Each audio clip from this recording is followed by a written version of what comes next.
सभी भाई बहनों को मेरी तरफ से जय महाराज जी की। मेरा नाम जेम्स है। मैं स्कॉटलैंड में पैदा हुई और वहीं पर पली बढ़ी।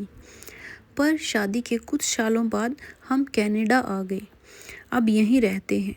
बचपन में मम्मी डैडी के साथ हर रविवार को चर्च जाया करती थी। वहाँ लॉर्ड जीसस की प्रतिमा के आगे हम सब होली प्रेयर्स प्रार्थना गाया करते थे। फिर मैं संडे स्कूल जाती। वहाँ बाइबल की कहानियाँ सुनाई जाती, लॉर्ड जीसस की अच्छी अच्छी बातें सिखाई जाती। यानी कि मेरे लिए प्रभु का नाम था जीसस, प्रभु का घर था चर्च, प्रभु का दिन था रविवार और प्रभु को खुश करने या उसकी पूजा करने का तरीका था प्रार्थना। बस इससे ज़्यादा मैं भगवान और अध्यात्म के बारे में कुछ नहीं जानती थी। पर जन्म से ही मेरी यूरिनरी सिस्टम में कुछ खराबी थी। मुझे यूरिन पास मूत्र करने में बड़ी तकलीफ़ होती थी। इतना दर्द होता था कि मैं बाथरूम के नाम से डरने लगी थी। बाथरूम मेरे लिए एक टॉर्चर बन चुका था। मम्मी डैडी ने कई डॉक्टरों को दिखाया, बहुत से ऑपरेशन भी हुए, लेकिन कोई फ़र्क नहीं पड़ा। एक दिन मैं वॉशरूम में थी। मम्मी ने हर बार की तरह सारे नल चला दिए ताकि पानी के नीचे बहने और उसकी आवाज़ से मुझे कुछ मदद मिले। पर नहीं, मुझे बहुत मुश्किल हो रही थी, बहुत दर्द हो रहा था। दर्द धीरे धीरे इतना बढ़ गया कि मैं हिम्मत हार बैठी, फूट फूट कर रोने लगी। फिर मैंने ऊपर की ओर चेहरा उठाया और कहा, if there is truly any God, would you please come down, take this pain away from me. यदि सच में कोई भगवान है तो वह कृपया नीचे आकर मुझसे मेरे इस दर्द को ले जाए। मैं इसे और नहीं सह सकती, मैं हार चुकी हूँ। इतना कहकर मैंने अपना चेहरा अपने दोनों हाथों से ढक लिया और रोने लगी। कुछ ही पल बीते होंगे कि मुझे अपने शरीर में एक गर्माहट सी महसूस हुई। ऐसा लगा जैसा किसी ने बड़ी ममता से मुझे अपनी बाहों में भर लिया हो। मैंने फौरन आंखों से हाथ हटाया, देखा कि वॉशरूम की छत के कोने से प्रकाश की किरणें निकल रही हैं। यह किरणें सीधा मेरे ऊपर गिर रही थी। इन प्रकाश किरणों ने मुझे पूरा ढक लिया। सिर से पांव तक रोम रोम में मुझे इनका स्पर्श महसूस हुआ।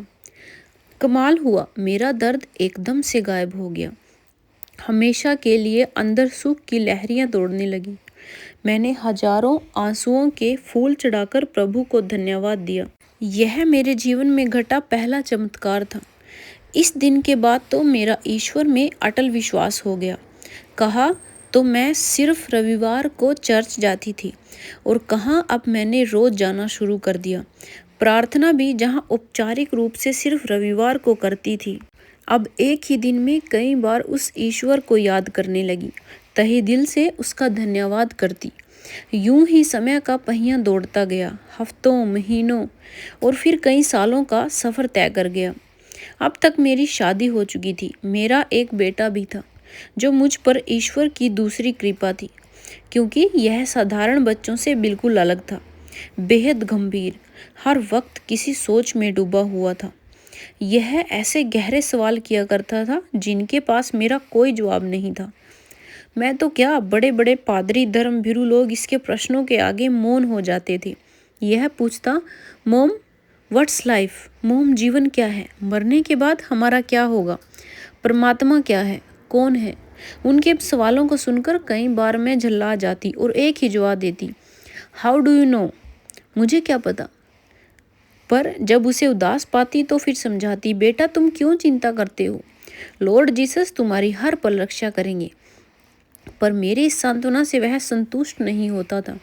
कई बार तो इन प्रश्नों से इतना उलझ जाता कि रात रात भर जागता रहता।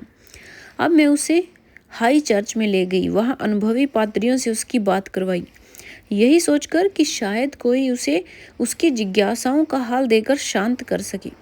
पर सब नाकाम रहा। अब मेरे पास एक ही रास्ता था, प्रार्थना। मैं सुबह शाम प्रभु के आगे प्रार्थना करती कि मेरे बेटे को मन की शांति दो। इन्हीं दिनों हम कनाडा आ गए। यहाँ आकर तो इसके सवाल और बढ़ गए। अब मुझे चिंता के साथ डरने लगने लगा कि इसे कोई मानसिक रोग तो नहीं। मैंने जल्द इसे एक अच्छे मनोवैज्ञानिक को दिखाने का फैसला किया। मनोवैज्ञानिक के सामने भी बेटे ने अपने वही सवाल दोहराए। मनोवैज्ञानिक ने बड़े प्यार से उन्हें सुना और फिर एक एक का जवाब दिया अपनी वैज्ञानिक भाषा में। यह जवाब बड़े तर्कपूर्ण और साइंटिफिक थे। इस मीटिंग के बाद बेटे ने कभी मुझसे या किसी से अपने प्रश्न दोबारा नहीं पूछे। मुझे लगा बात बन गई। ईश्वर ने मेरी प्रार्थना सुन ली। मनोवैज्ञानिक के माध्यम से मेरे बेटे को उत्तर दे दिए। समय का पहिया एक बार फिर गति से दौड़ने लगा। मेरा बेटा जवान हो गया, उसकी शादी हो गई और एक अलग घर में अपनी पत्नी के साथ रहने लगा। एक दिन अचानक उसका मेरे पास फ़ोन आया। मोम, मैं आपसे मिलना चाहता हूँ।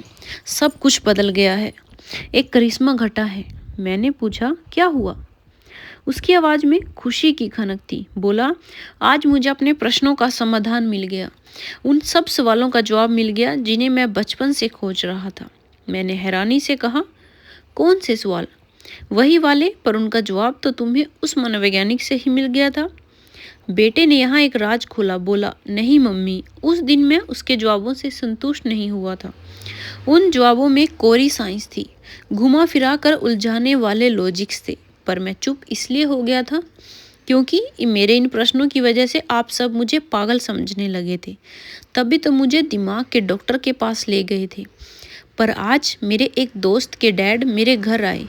बातचीत के दौरान यह प्रश्न फिर उठ खड़े हुए।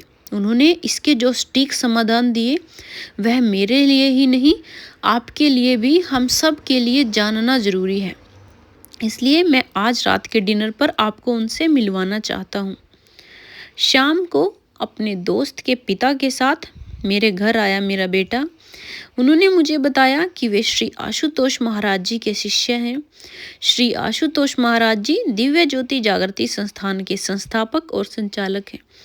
इस मिशन का हेडक्वार्टर्स दिल्ली भारत में है, लेकिन विदेशों में भी इसकी कई शाखाएं खुली हुई हैं। हमारे कनाडा में भी इसके 2 आश्रम हैं। फिर उन्होंने बताया कि गुरु महाराज जी ब्रह्म ज्ञान देते हैं। इस प्रक्रिया में सबसे पहले हमारी डिवाइन आई दिव्य दृष्टि खोली जाती है। इसके बाद शुरू होता है ध्यान। हम अपने अंदर ही ईश्वर का दर्शन करते हैं, अपने आत्म स्वरूप का साक्षात्कार करते हैं। मैंने उनका हर शब्द बड़े ध्यान से सुना। सुनकर बहुत अच्छा लगा। इच्छा जागी कि मैं भी इस ब्रह्म ज्ञान को लूं, अपने अंदर ईश्वर के दर्शन करूं। पर साथ ही मन में एक द्वंद्व भी पैदा हो गया। मैंने कहा, हमारे लॉर्ड तो जीसस हैं। बचपन से हमने उन्हें ही भगवान माना है। फिर अब हम कैसे किसी हिंदू गुरु को अपना लें? यह तो धर्म परिवर्तन होगा। उन्होंने समझाया, नहीं, महाराज जी किसी का धर्म परिवर्तित नहीं करवाते। वे तो बस हिंदू को सही मायने में हिंदू बनाते हैं, सिख को सिख और ईसाई को ईसाई धर्म का मौलिक सार देते हैं। विडंबना है कि आप लॉर्ड जीसस को तो मानते हैं पर उनको नहीं मानते। उन्होंने ही तो कहा है, kingdom of God is within you. Down eye be single, the whole body shall be full of light.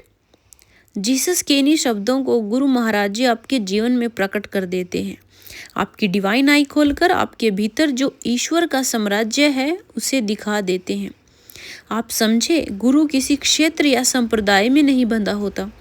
Jesus में पैदा हुआ था पर आज उन्हें पूरा पश्चिम जगत पूजता है। ब्रह्म ज्ञान यूनिवर्सल सार्वभौमिक है।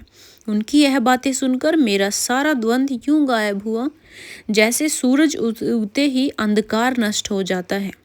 पहले मेरे बेटे और बहू ने ब्रह्म ज्ञान लिया। उन्हें अलौकिक अनुभव हुए। बेटे की सोच और व्यक्तित्व में पॉजिटिव बदलाव आया। उसके अनुभवों और उनमें आए परिवर्तनों ने मुझे, मेरी बेटी, मेरी माँ और आदि 10 लोगों को इस ब्रह्म ज्ञान के लिए प्रेरित किया। जब मुझे ब्रह्म ज्ञान मिला तो बहुत ही सुंदर अनुभूतियाँ हुई। रंग बिरंगा प्रकाश दिखा, बैंगनी नीले सितारे टिमटिमाते दिखे। फिर डिवाइन आई दिखी, नदी झरनों की कलकल आवाज़ सुनाई दी। अब आगे क्या होता है, इसके अनुभव को हम सुनेंगे दूसरे पार्ट में। इसका दूसरा पार्ट सुनने के लिए आप हमारे चैनल को सब्सक्राइब कीजिए, क्योंकि इसका दूसरा पार्ट आपको कल ही हमारे चैनल पर सुनने को मिलेगा। तब तक आप सब भी गुरु महाराज जी के चरणों के साथ ऐसे ही जुड़े रहिए। सो बोलिए श्री सतगुरुदेव भगवान की जय, साचे दरबार की जय, आशु पिता भगवान की जय। जय श्री राम।